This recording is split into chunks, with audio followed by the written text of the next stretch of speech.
Well, I'm at this field. Wanted to find something else, but it's hard to find something with, you know, just dirt surface. But these are like two soccer fields. So it takes 10 minutes to walk around on the edges, and I just go like this all around, and then there's a little pocket in there. So yeah, it's probably a kilometer, like, I don't know, 3/4 of a mile. So these are my older, all aluminum hiking poles, but the Fit Life, the same ones I always buy. This is probably third pair, maybe no, second. And then I have new ones from carbon fiber. They're at home, that I took to England for lighter weight. And this is my weighted vest. See, each pocket, well, here I have only one and 3 here. So each bag of sand is 4 pounds. So I have 4 here and 2 on the front. And that's the brand, so cap. Yeah, so I have more bags at home. So right now I have 8 bags, so 32 pounds. And the way you put it on, it's a bit tricky. That's why I was lying down like that. So you have to slide it over your head. 32 pounds. And then you just use these over here.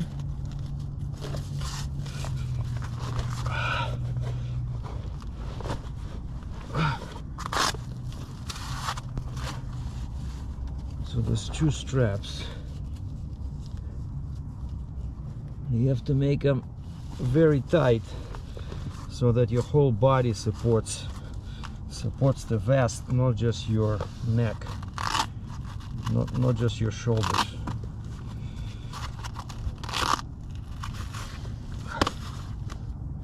And that's it, we're good to go. 32 pounds. So we'll just put the... Wait, do I have the keys? Yeah, I have the keys. So time now is 4:45. Oh, perfect. So I'll try to walk. So I'll do 3 circles and I'll come back and I'll check the clock.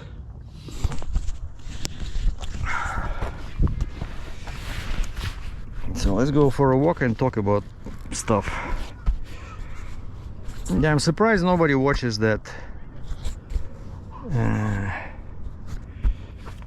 Very few people watch that Halloween video, which you can believe took me a while to create because it's dual cameras.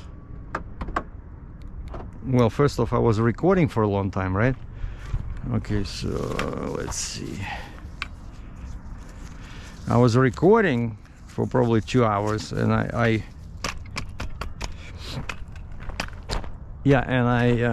cut out lots of stuff, and I cut out those half-naked chicks, drunk, you know, like 3 girls and a guy that got in and used my CarPlay to play the loud music. And I say this is perfect. So these are my hiking boots, and I love walking like this on the grass, and I love this field because it's so big. Like I said, these are 2 fields, you know, it's like in the middle, just 5 minutes away from my home. And when the snow falls down, it's even more fun because then it's becomes a bit more intensive. So I love walking in the snow, but because my tips are, you see, they're sharp tips, I really like using these on dirt because then you can push them harder and they don't make as much noise. Because I could just attach rubber tips on the top and then just walk on the pavement, but then it's not the same. This is way better. And so yeah, that Halloween thing, I don't know, I think it's a cool video, but so far views are ridiculous. I really should start doing those live live videos about events.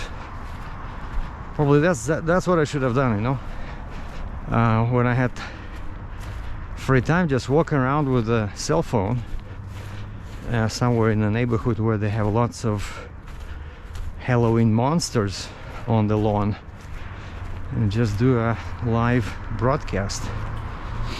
Look, the rabbits already wear. Is that winter? Yeah, I see. No, that's still. But I noticed that their fur changes. So yeah, if I do 3 circles, that should be about 3 kilometers, 3,000 meters, just under 2 miles, with 32 pounds on my back. This is good. This is burning some calories, because I really partook during the weekend. Had ice cream, lots of bread. So now it's time to fall back on the wagon in terms of a diet. And today is day 5, as I haven't touched alcohol except some non-alcoholic beer on Sunday. So feeling good, feeling lots of energy. The mind is much more clear. So the first thing I did when I gave up drinking was go to my boss and say, hey, during winter times only, can I work every Saturday? And he looks at me funny. He says, you want to work every Saturday? I said, yeah, but only till April, when we are on a short clock. Like Saturday now, instead of 7 to 5, the shop is open 8 to 4. So it's much easier. And normally I do 2 Saturdays, and the other guys do 2, right? But the other guy was complaining because he has a family, and he was really ready to give up Saturdays, you know. And here I come in and I say, hey, I'm willing to work every Saturday, but till April only, till we switch back to summer schedule. And the boss says, okay, let me think about it. I have to talk to the other driver. Wait a second, where did this happen? Last time I walked here, this was all open field, and I used this little thing to add more distance so I could walk over there along the fence, and now they added some structure here. Bastards. Well, still it's good. So it probably adds extra 200 meters. Yeah, this didn't exist before. Interesting. I guess the school is expanding, because teachers were on strike, right? So teachers were, one of the complaints here in Calgary was that size of classes. That classes are too many students. Yeah, see, it was like this. It was all open. So too many students in the classroom. Well, I'm glad I'm not a teacher anymore. I really did not enjoy that endeavor, because I was teaching English in a village school in the middle of Ukraine to sons and daughters of farmers, mostly. Like, why would they want to learn English, you know? So the biggest challenge was discipline. They were totally uninterested, you know, in the subject. It was very frustrating. It's like make somebody eat cake when they hate cake, you know?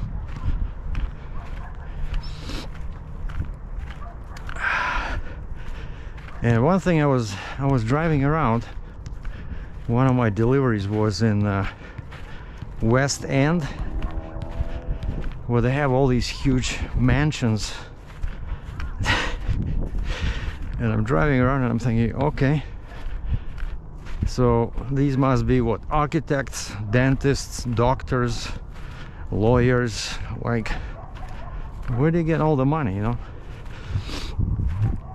And I started thinking about the time when I came to Canada and I had $30,000. So I was in much better shape than now after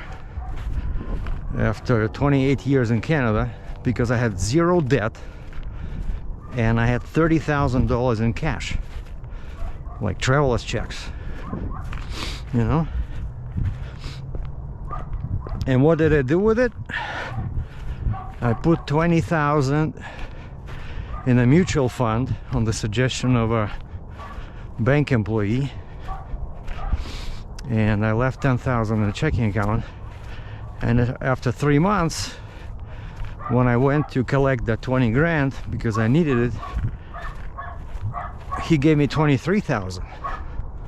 It was 28 years ago, I still remember. So I made 3 grand, and I remember I bought a Mac computer, my first Mac computer, like a desktop, and it was free, you know. But now I'm thinking, knowing what I know now, that real estate, owning real estate is the best way to amass wealth, what would I do different, you know? And also another thing I know now is that banks don't like self-employed people, right? So very important. I'm talking to this guy who drives a van for Amazon, making $19.50 an hour, and him and his wife were able to purchase a $600,000 house. And I'm like, how the fuck is that possible? I had to come up with $40,000 down to buy a $180,000 one-bedroom apartment. And this guy says, well, I'm an employee and my wife works, and she's also a company employee, she's not self-employed. And so he says our combined income is about 100 grand a year. So that's factor number 2. You have to be an employee, at least till you buy your first house. Then you can do whatever you want. So if I knew back then what I know now, what I should have done was, instead of looking for a job for 6 months, I didn't work because, you know, I wanted to be a trucker, right, all my life when I was a kid. But for some reason I still, because I spent all this time in a clean, nice office job as a real estate broker in Moscow, I still kind of like resisted the idea of becoming a trucker. And it took me from 97 until 2005 to finally give in and go get my license. Because, you know, you're used to like being a, you know, white-collar worker, and I never drove a truck in Russia, those, you know, ugly old trucks. Man, my fingers are started freezing slightly. Like, I'm okay, like, because the vest is makes it warm, but the fingers, I should have brought my gloves. So anyway, I didn't work for 6 months. Was trying to find a sales job or something, because that was like, salespeople were needed everywhere, but everybody wanted specific experience. You know, do you have experience with this particular telephone system?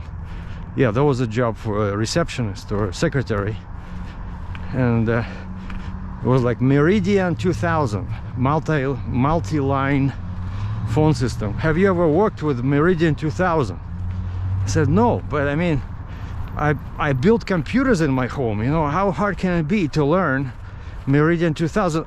No, at this stage, at this point, we're looking for somebody with experience. it was just laughable, you know, ridiculous to me that they don't think people can learn. Like, just give me some freaking trainer for one day and I will learn that Meridian 2000. I still remember, 28 years later, I still remember the name because it was so humiliating. And so yeah, I couldn't get a sales job. Well, eventually I did, but not at first.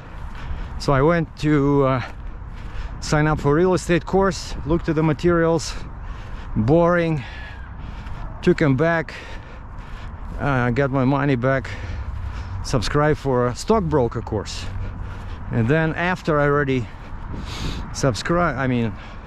enrolled, and I was just waiting for the classes to start, I started reading online and everybody says, oh man, that's like the worst job ever, you know, for the first 3 years be ready to dial the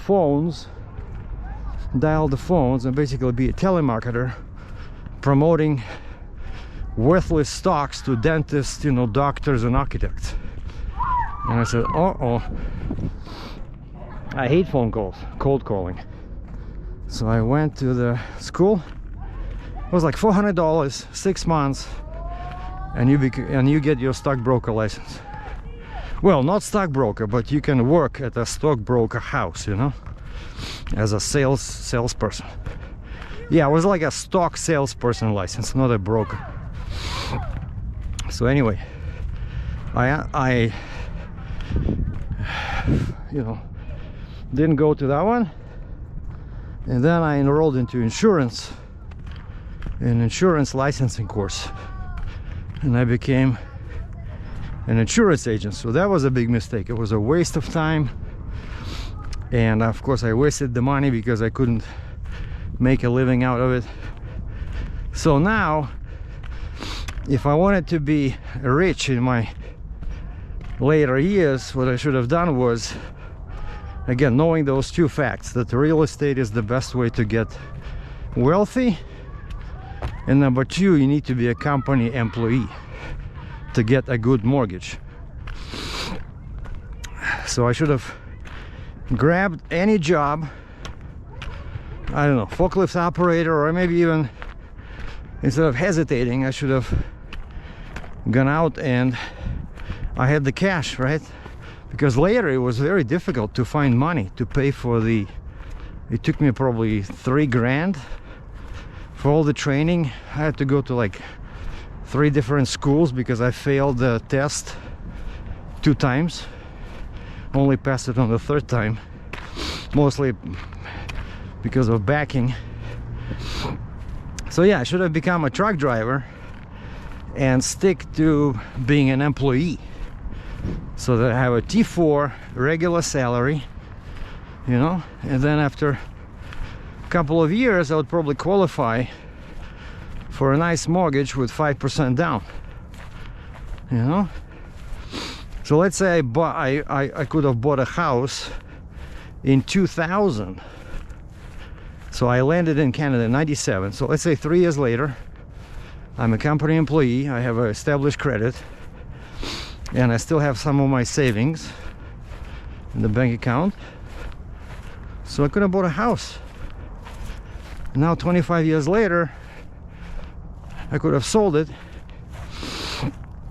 and retire to British Columbia and buy a small condo. Hello. Are you guys always eating? Oh yeah, I see this one. This one is already winter coat because it's brown. That one is gray. See this one? I think they're ready for winter. So there was one. Man, it felt long. One circle. And so yeah, those are my regrets, mostly about real estate. Because I remember talking to one guy. He was complaining that when I had my YouTube channel going, when I was a heavy haul guy. No, actually when I worked for, yeah, I was doing heavy haul, but I was an owner operator working for this Premium Ventures. And one guy from St. Catharines reached out and he's like, oh, I don't know, I cannot make any money. I work for this company with my truck. And I said, why don't you get your own authority? Oh, I don't know. But then I persuaded him to try. And this crazy guy started growing instead of like sticking to one truck, one trailer. Right away he started buying more trucks because, you know, he had money. More trucks, more trailers, hiring drivers. And last time I heard, I don't know, he had like 5 or 6 trucks. So basically he couldn't stay small like my plan was. I just wanted to be self-employed, owner-operator with own authority, my own boss, wearing multiple hats: driver, dispatcher, fleet manager, owner, president, security, you know, hairdresser, all that good stuff. And so this guy was telling me, we were talking somehow about spent a couple of holidays at his house. I remember his kid was very sick. Yeah, he had a kid with some kind of a mental illness, unfortunately, and so he had to be taken care of like 24/7. And so this guy says his dad was a real estate broker, and he worked for him a couple of summers, I think he said, when he was in the university or something. And then we keep talking about, you know, how to make money, stuff like that. And he says, well, in Canada, the easiest way, and the States, in Canada, the States, the easiest way to make rich, how people do it, is through real estate. And at first I was confused. I said, you mean like become a real estate broker? Because right away I started thinking, man, I should have stayed in that, you know, real estate program. Maybe I should just sell my truck. And you know, I started thinking, after I said that sentence, I started thinking really fast inside my head, you know, I should probably become a broker. So fuck trucking, you know, there's no money. And to my surprise, this guy says, no, not a broker, but just owning a home. And I'm like, what do you mean? Well, he says, most people buy cheap house when they can afford it, then they lived in it, you know, 3, 4, 5 years till it depreciates, and then they sell it, buy a bigger house, and continue until, let's say, they're 55, 60 years old. Now they have a $2 million house paid off, and so they sell it, buy a condo apartment somewhere in Florida, and retire with a couple of million in the bank. So yeah, so that's, unfortunately they don't tell you that when you become a resident of Canada, you know, like they should have some booklet, you know, buy your first house ASAP. And actually I knew one crazy guy from China who did that, but he came with like 100 grand, you know. He had much more money than me because he was a sailor. He was like a commercial seaman. So he came with a lot of money, and he bought his first truck brand new, and he bought a house. Of course he worked like a donkey because his wife didn't work, and it was a big house. And I think he said the price was like $450,000 back in 2008 or 2009. And then when I was leaving Ontario a few years ago, he said it was worth close to $1 million, you know.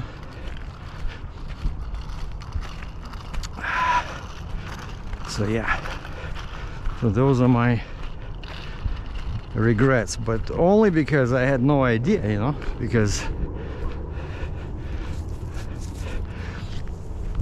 this was not applicable in Russia, Because in Russia, people made money out of thin air. It was way easier. Right? Like my brother, I remember I was laughing like, you know, Alex, what the heck are you doing? Back when Soviet Union fell apart, and imagine all these, there was no private property, right? There was no small businesses, but then they started growing like mushrooms, and people got the opportunity to privatize all these factories and enterprises, you know. And so people made a lot of money, people that knew what to do, how to do it. So basically it was supposed to be workers with you know, president and whatever, general manager. But of course general managers got the biggest cut. But the problem was the paperwork took a long time, because bureaucrats realized quickly that this is where they can make money. You know, bureaucrats that take care of the paperwork. So in order to privatize, let's say, a factory, like, it was all legal, but the paper trail was like 5 kilometers long. So if you go to a bureaucrat and you say, hey buddy, we want to privatize the factory, and the bureaucrat would say, oh well, join the line, bud. You'll probably see the final papers in 3 years if you're lucky. And so what Russians did right away is create a network of private companies, kind of like consultants that knew the ins and outs of the Russian bureaucratic machine. They knew some people that knew some people. And so let's say you pay them a few $1,000 and they make this privatization happen in 2 weeks, right? Sorry, my nose is running. Yeah, it's getting cold. And so that was the kind of business my brother got in. All legal, you know, but, well, gray area. And then how he got lucky is that the guy that they helped with privatization contacted them to help him sell this commercial property, whatever he privatized. I forgot what it was. So there was like my brother, his friend, and there was like 3, so they were representing the seller, and he said there was like 3 girls representing the buyer,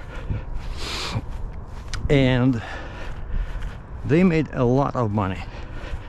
So much money that he was able to buy a 2-bedroom apartment in the new area of Moscow. So he made out much better than me. You know, he made much more money than me, because when I was in Russia, my best year, when I was doing office leasing as a broker, I made 100,000 US in 1 year, and I spent it wisely on trips and clothes and cars, so it was all good. Well, at least I came to Canada with 30 grand. Like I said, it was 20,000 US. Back then it was 30 grand. And so yeah, in Russia you did not need to know all this BS about real estate, how you buy one house and then you live in it and then you buy a bigger house, because over there it was possible to make money much more quicker, you know. And I knew this coming here, that making money in Canada would be more difficult, because it's always easier to make money in the country where you were born, despite what many people think. You know, oh man, I live in Russia, and I'm so miserable. I want to go live in Germany, you know, like this other guy I met during my first years in Canada. I forgot his name. He was older than me back then, probably by 10-15 years. Was married with a young girl, engineer, geology, had his own company somewhere in the far east of Russia, and they were mining gold. So he made a lot of money, and he didn't speak any English, but his wife, younger wife, much younger, persuaded him to come to Canada. And so they came to Canada, and they decided she would go to school first. So I forgot, she became either accountant or programmer, like a software engineer. So the plan was for them to, first she goes to school, he does a regular job. So he found a job as a forklift operator at the factory, and it was like gray area, so they paid him cash. And then the plan was for them to switch. Then when she gets a job, he goes to school. But she's much younger, she's prettier, and she was pretty. I think he showed me a picture. And she learned English pretty quick because she's younger and probably smarter. And she found somebody. Well, you know, each day she goes to school, she sees all these Canadians, you know, probably handsome guys, you know, with no issues, no problems with language skills. And then she comes home, and this guy is not happy because, you know, he used to be a rich guy in Russia, engineer, making a bunch of money, and now he lives in a country where he does not understand the language. His wife is always away. So long story short, they divorced. Is now he's totally miserable. He's totally miserable, and his only ray of sunshine was his daughter that he would see on weekends, you know. So why did you leave Russia? You know, you were making money, you were rolling in it. See, that's the mistake. So unlike those guys, I spoke English the same way I speak now, right? I had no issue with the English language, and I knew from lots of research that would be much harder to make money here. But I wanted to live in a democratic country. I got tired of all the bribes in there in Russia, no crime, stuff like that, mafia. So I wanted to live in Canada, and I was ready to become, if needed, you know, a waiter, truck driver, whatever. So I was ready. I knew that I had to work. But a lot of people just come to another country thinking that somebody will give them a piece of cake on a silver platter. And imagine, many people come without speaking the language. Like, how do you expect to get a job, you know?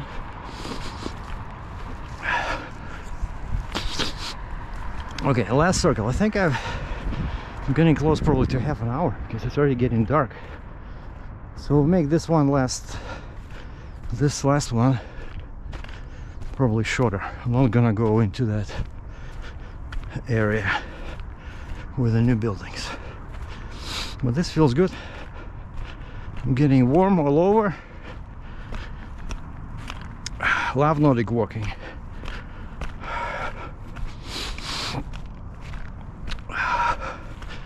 So it's pretty much like skiing, right? Your arms work, your hands work, your legs work, and with a weighted vest, my back works, probably the core to support everything. And then, so I want to do this Monday, Wednesday, Friday, and then Tuesday, Thursday, Saturday, I'll do the gym.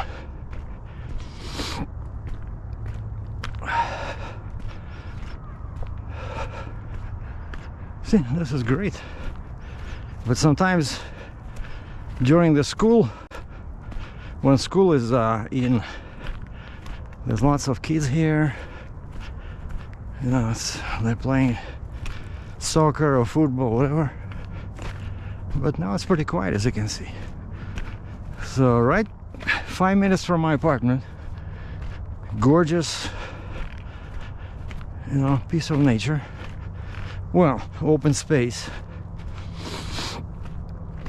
And you can ride a bike here. It goes all around. And there's another similar area where those lights are in the distance. If you go there, there's like a marsh or something, and there's a huge loop like this, paved. So people jog there, they walk, they ride bike. Yeah, see, we're gonna cut this out because I think I'm already getting close to my 30 minutes.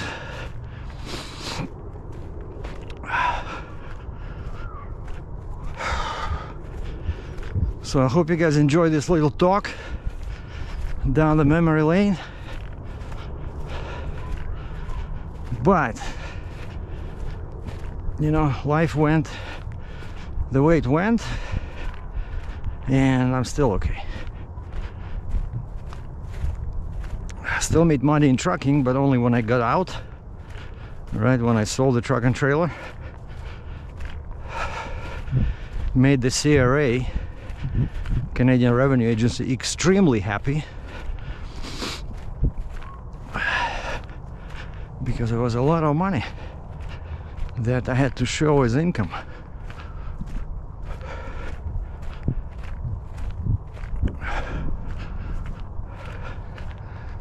Man, winter is coming. Look at the sky. Yeah, next time I'm definitely bringing the gloves.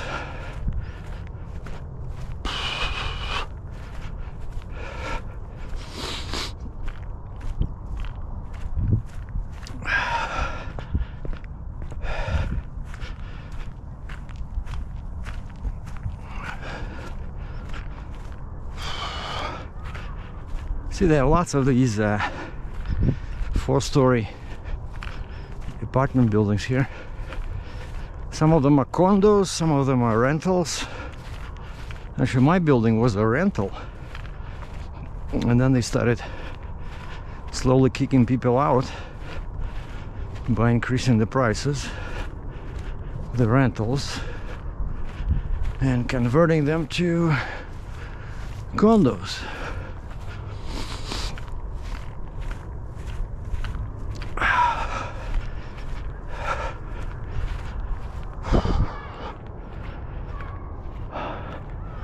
And so yeah, this Saturday, this coming Saturday, will be my first Saturday that, you know, I work every Saturday, if that makes sense, because I worked last Saturday. So this next one I was supposed to be off, but I volunteered. And again, the reason for that is that last winter was very tough, because hours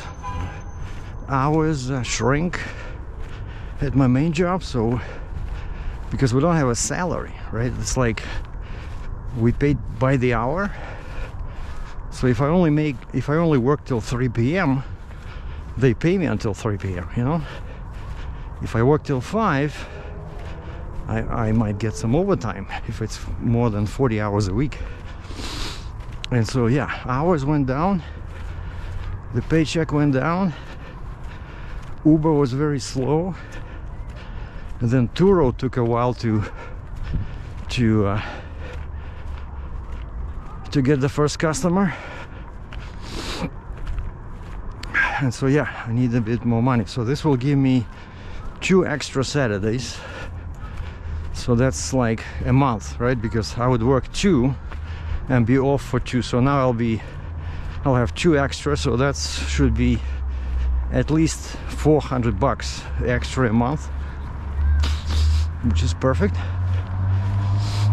And then, since I don't want to rent my Durango for cheap, I'm gonna use it for Uber, and hopefully I'll make more money because it qualifies as an XL, extra large vehicle. So now I'm still waiting for my license, which expired, like my previous one expired because I don't know, I did the inspection in time, but it takes them a while. It takes like 2-3 weeks to issue that little piece of paper, letter size. Doesn't even look like a license. And Uber keeps sending me messages. Today I got one. Final reminder, please submit your TNDL, your license. First off, we do not submit licenses ourselves. It's done by the vehicle licensing office, who send it directly to them. Like they send it to Lyft and they send it to Uber. But these idiots, I don't know what's wrong with their program, but like their software still insists that I have to do that. No. Yeah, insurance, you know, registration, all that good stuff. Yeah, I take a picture, I send it to you, but the license is directly from the office. Yeah, this was good workout, you know. I feel I burned some calories. Now it's time to go home and finish that can of ice cream, I think. No, I'm kidding. That was for the... I splash like that only on the weekend. But I do have an unfinished, you know, cup of ice cream. So that's for the next weekend. It's sitting in the freezer. Hopefully I don't get tempted during the week. And I'm just curious, let's see what the time is, because I left my phone in the trunk. So I started at 1:45.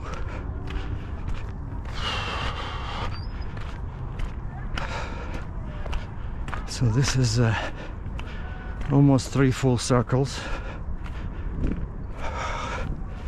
So I'll be happy if the clock says now it's 15 minutes after.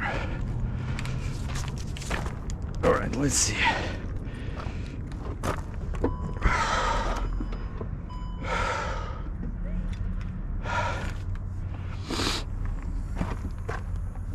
"26 minutes after." Holy moly, that's pretty good. So I did 26 plus 15, 40 minutes. Wow, that's close probably to 4 kilometers. I like this. Okay, now it's tricky to take this off.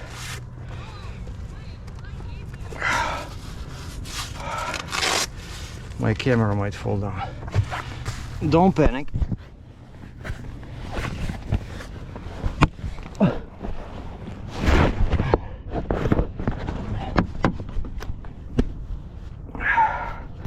Sorry about that.